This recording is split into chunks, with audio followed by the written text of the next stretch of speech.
I do think changes in technology have played a big part in this rise of left-right thinking.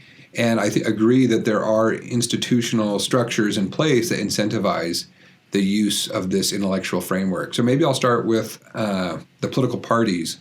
So I don't think either of our two major political parties consciously necessarily adopted this framing, as some kind of conspiracy against the public good. But I think what they found is that it was helpful for them as party leaders, as party activists, and as members of party organizations to accomplish their particular goals, which were not necessarily in the public interest.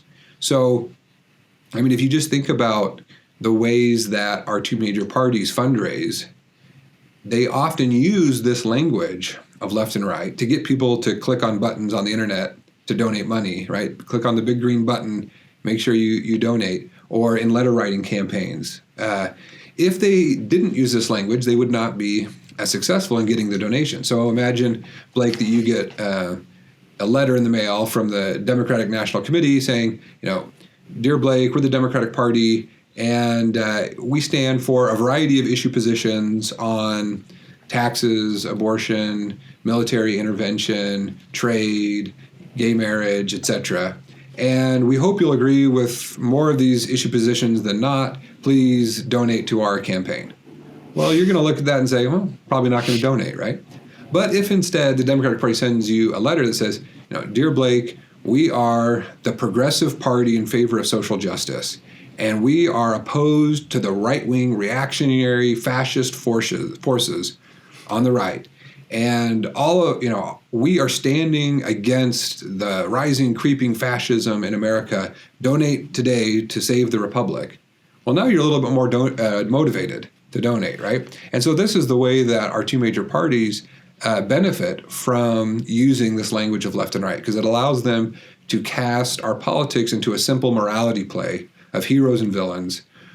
We have all the good guys on our side. They have all the bad guys on their side. It's obvious who you should donate to and who you should vote for and put us in power, right? So our two major parties have an incentive to keep up this mirage of left-right thinking.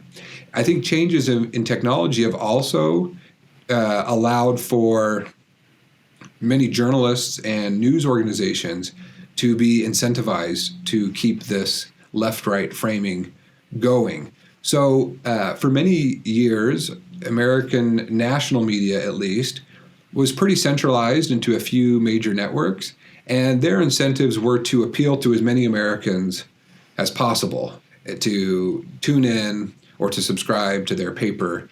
And so they tried to reach a broad audience, and they typically did not frame things in a left-right way of here's one party that's right about everything and here's one party that's wrong about everything. But with the fracturing of the media landscape and the decentralization of media, now what you have is the profit incentives are such is that your best bet is to get a niche of the market and really go all in on that market. And so you have the rise of, cable news organizations that now think of themselves, MSNBC, for example, thinks of itself as in favor of the Democratic Party, as a progressive news outlet. And so it's catering its message to people who identify as Democrats or identify as liberals. And so their news programming is going to be telling people in that tribe, everything our party does is right, and here's why it's right, and here's why everything the other party doing is wrong. Likewise, Fox News has the same incentive. It's just catering itself to people who identify as Republicans and conservatives. We're never going to get the progressives to tune in. We don't want them. We just want these people who identify in this way. And we're going to tell you everything the Republican Party does is correct. Everything the Democrats do is wrong. And so cable news is more amenable to this approach.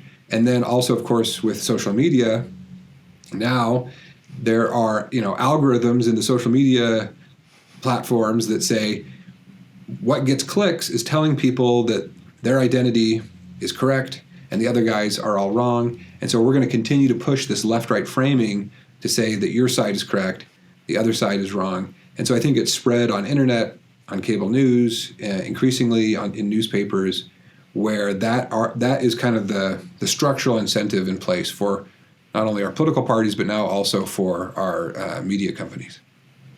So it seems like, and I think your point about the cable news is super important. It seems like there's an element of this is good business to the left-right spectrum, right? And it's like one of the things that's fascinating to me is if you think about MSNBC and Fox News, for example, I think most people think of those as like different worlds, right? But if you look at the economic structure of the companies, they are overwhelmingly similar, not different, right? There's a kind of a shocking number of executives that go back and forth between the two. You know, they made the donuts over at Fox, and now they're making the donuts over at MSNBC. Yep. And they don't seem to have any ideological issues with that because it's a job. And the investors are major investors to Fox News are BlackRock, Vanguard, and State Street. The top three investors of MSNBC are BlackRock, Vanguard, and State Street. This reminds me a little bit of, I think of Marshall McLuhan when this point comes up, that it's kind of an example of the media as the message a little bit, that the shape of these institutions is very similar. Both of them are able to profit from this idea of a simple binary.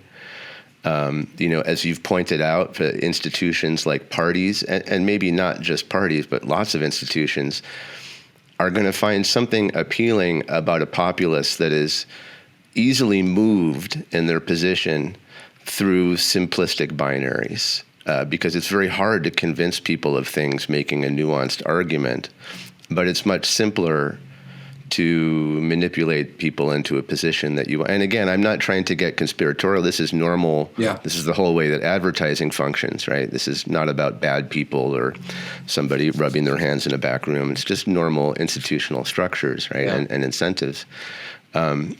So I that's maybe part of why I wonder about that birth of this idea sort of happening in... the early teens and 20s, is that I think of, in particular, Edward Bernays comes to mind, who, and this kind of gets this idea that there's individuals who seem to be operating at a level above the left-right spectrum. They use it, but they seem to know. It's almost like a drug dealer that doesn't use. Mm-hmm. Yeah. They're selling it, but they don't use it. Yeah. So Edward Bernays famously was a very progressive figure who advocated for universal suffrage and tolerance of free expression in terms of advocating for risque plays, and but had absolutely no problem advocating for united fruit and the overthrow of a democratic government in Guatemala, right? And it's sort of an extreme, what we would think of as a right-wing position. Yeah. And so it does seem like there's institutions and individuals who are very, very ready to use this idea, but they don't to use it as a good leverage point, to kind of insert their crowbar, but they don't seem to believe it themselves.